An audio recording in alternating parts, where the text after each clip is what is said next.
Assalamu alaikum. Today our lecture number 4 is taken from chapter number 2 and the topics are addition of vector by rectangular components.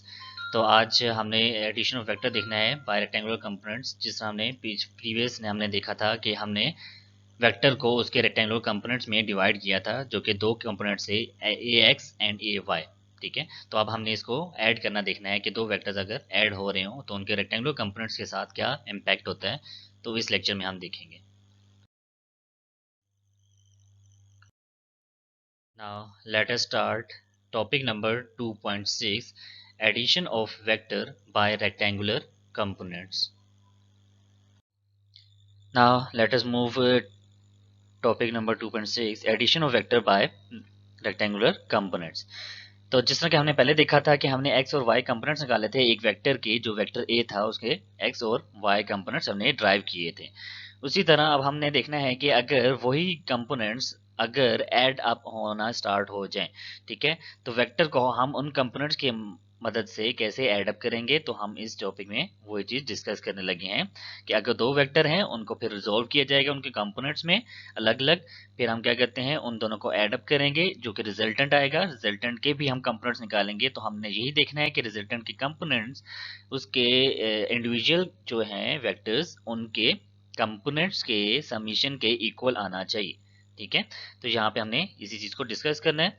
तो read out करते हैं। The analytical method for addition of vector is called addition of vector by rectangular component. तो यहाँ पे देख सकते हैं कि एनालिटिकल मेथड का मतलब क्या हुआ कि आपके पास इसमें हम with the help of rectangular component हम इसको डिवाइड करेंगे हर वेक्टर को उसके कंपोनेंट्स में, फिर उसको अलग अलग ऐड करना स्टार्ट करेंगे। ठीक है, एनालाइज करेंगे और उनको अलग अलग ऐड करना स्टार्ट कर देंगे। तो अब हम चलते हैं इसकी एक्सप्लेनेशन की तरफ। तो consider two vectors a and b making angle theta a and theta b respectively with x axis। हमेशा जब भी एंगल लिया जाता है तो हम x एक्सिस से लेते हैं। ठीक है, ड्रॉ करते हैं तो वहां पे हम इसको ड्रॉ करेंगे। Now when these vectors are added by head to tail rule, उसी तरह हमने ऐड करना है जिस तरह हमने प्रीवियस स्लाइड्स पे देखा था कि हमने दो वेक्टर्स को कैसे ऐड करना होता है, by head to tail rule उसको ऐड किया जाता है।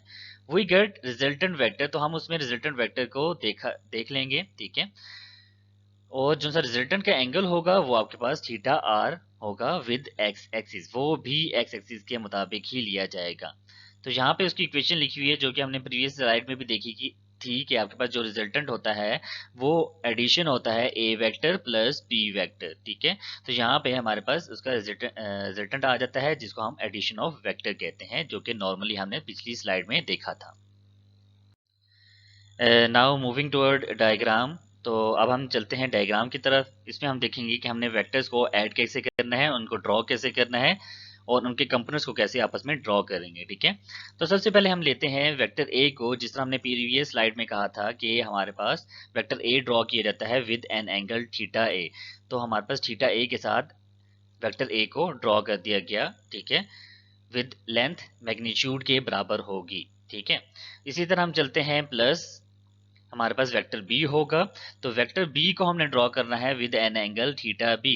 तो ये हम एंगल थोड़ा सा इंक्रीज रखते हैं ताकि थोड़ा सा डिफरेंस आए और हमारे पास क्लियरली हमें शो हो कि उसके वाई कंपोनेंट और एक्स कंपोनेंट प्रॉपर ड्रॉ हो सके। ठीक है, तो ये हमने देखा कि इसका जो मैग्नीट्यूड होगा वो इसकी एरो की लेंथ के बराबर होता है, तो ये आपको पता होना चाहिए। ठीक है, तो हमने क्या किया, ए वेक्टर को सबसे पहले ड्रॉ किया, फिर उसके बाद हमने किया बी वेक्टर को ड्रॉ कर लिया।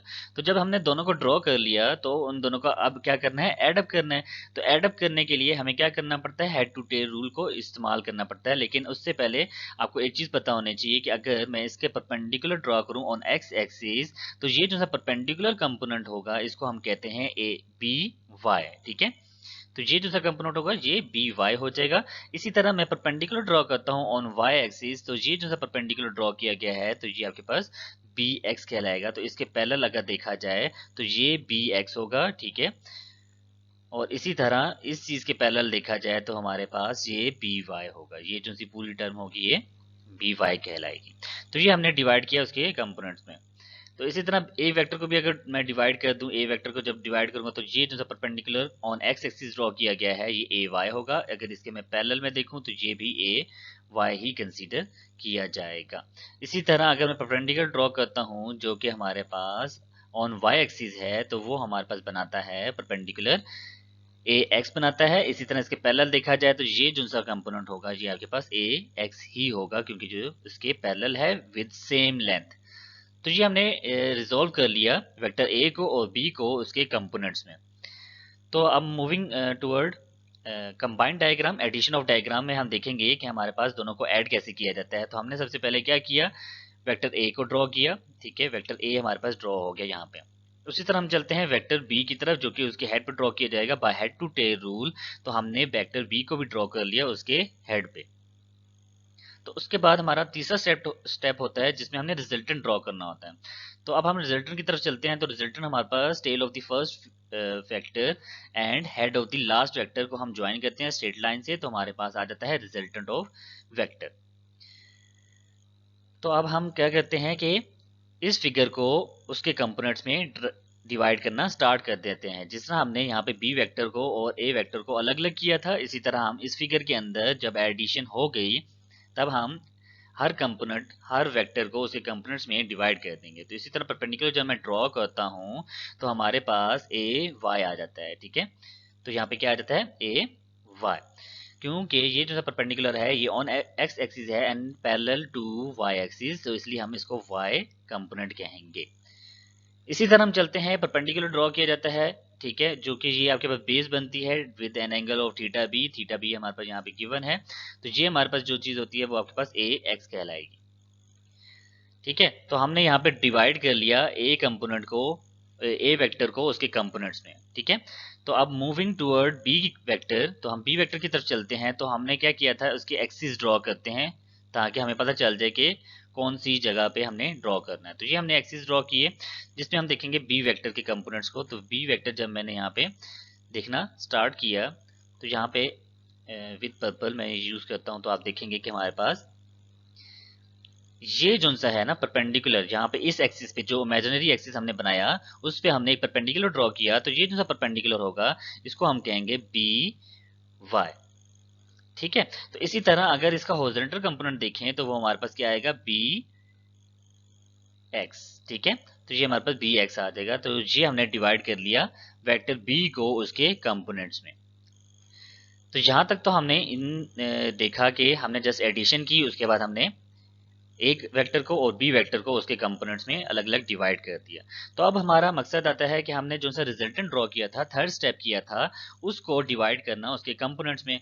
तो हमने ए वेक्टर और बी वेक्टर को डिवाइड कर दिया, लेकिन जो रिजल्टेंट है वो कैसे डिवाइड किया जाएगा। तो आपको पता है रिजल्टेंट आपके पास ये फुल टर्म है जो कि आर, कैपिटल आर रिप्रेजेंट की जा रही है, जो कि tail of the first vector and head of the last vector जो कि सेकंड वेक्टर बी है, ठीक है। वहां तक ड्रॉ करना होता है तो वो हमारे पास रिजल्टेंट वेक्टर आता है।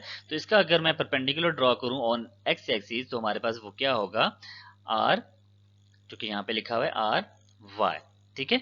इसी तरह जब मैं इसका हॉरिजॉन्टल कंपोनेंट देखूंगा जो कि यहाँ पे आपके पास शो हो रहा है, वो आपके पास क्या होगा, आर एक्स, जो कि यहाँ पे गिवन भी है, ठीक है। तो अब हमने डिवाइड कर लिया जो कि रिजल्टेंट वेक्टर था उसको भी उसके कंपोनेंट्स में जो कि आर वाई है और आर एक्स है, ठीक है। तो आपको यहाँ से क्लियरली शो हो रहा है जो आर वाई है वो किसके बराबर यहाँ पे शो किया जा रहा है, जो आर वाई है वो बी वाई, जो कि यहाँ तक लेंथ बन रही है यहाँ से यहाँ तक, ठीक है। इसी तरह बी ए वाई, ठीक है। तो बी वाई को हम ऐड कर देंगे ए वाई के साथ, तो हमारे पास क्या बन जाता है, आर वाई। इसी तरह हम मूव करते हैं ऑनवर्ड, जिसमें हम देखेंगे कि हमारे पास क्या फैक्टर होता है, आर एक्स का हम कैसे फाइंड करेंगे रिजल्टेंट, वो होगा हमारे पास यहाँ तक जो सा लेंथ है यहाँ तक, ठीक है, वो हमारे पास ए एक्स है।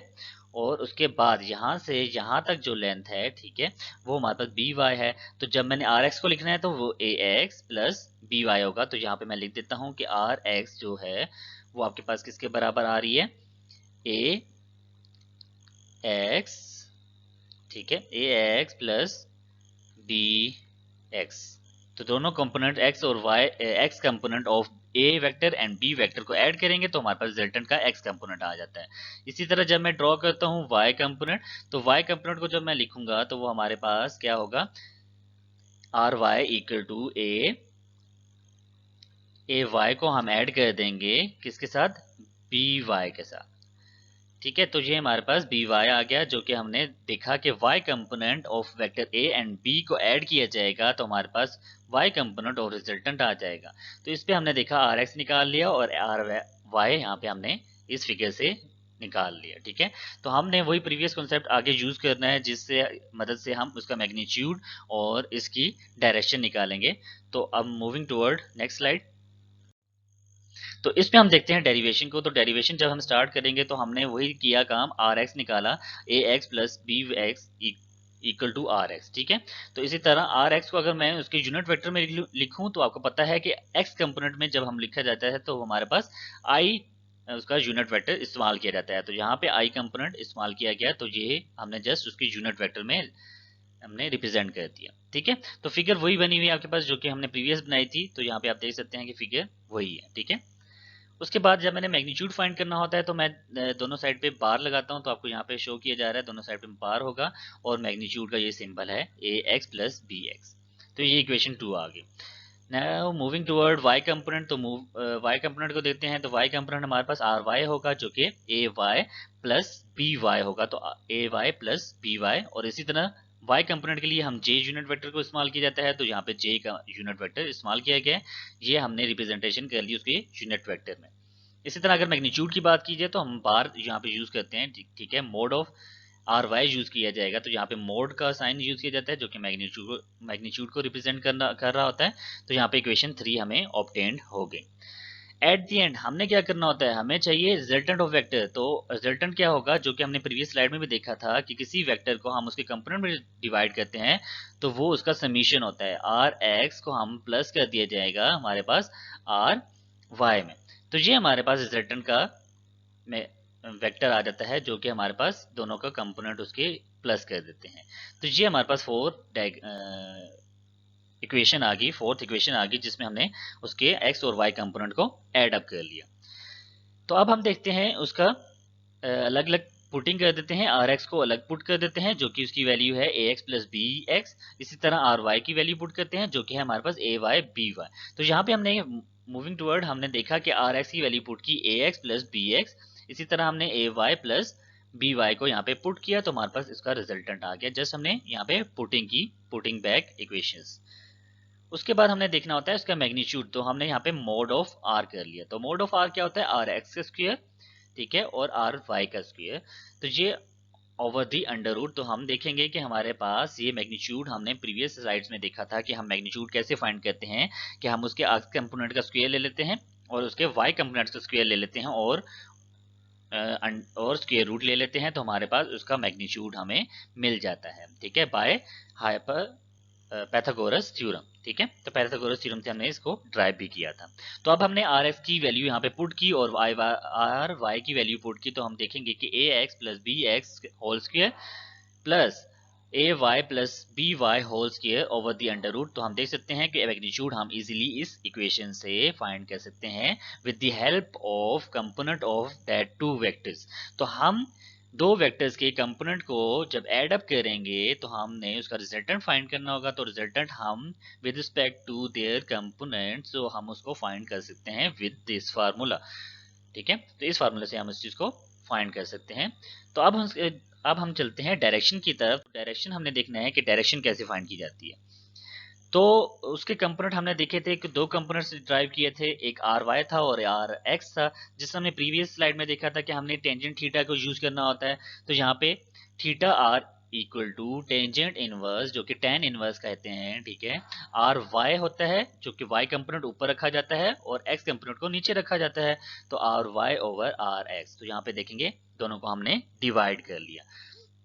नाउ मूविंग टुवर्ड हमने थीटा निकालना है। तो थीटा की यहाँ पे आर इक्वल टू जो कि थीटा आर है, रिजल्टेंट का एंगल हमने फाइंड करना है।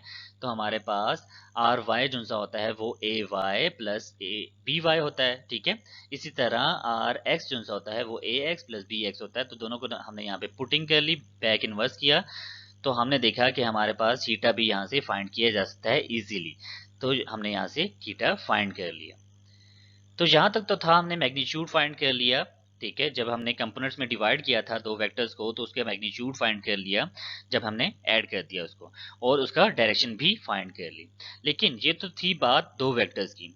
अब हम मूव करते हैं, अगर कोई भी दो से ज्यादा वेक्टर्स आपको मिल जाएं, तब आप क्या करेंगे, उस प्रोसीजर के लिए हम एक जनरल रूल बना लेते हैं कि जनरल इक्वेशन बना लेते हैं कि हम अगर हमें कोई वेक्टर मिला हो, ठीक है, और उसका कंपोनेंट डिवाइड किया जाए तो हम उसको किसी और मल्टीपल ऑफ वेक्टर्स के साथ ऐड करें, तब क्या इफेक्ट होगा और तब उसका रिजल्टेंट का एंगल क्या होगा और मैग्नीट्यूड क्या होगा, वो हम यहाँ पे देखेंगे।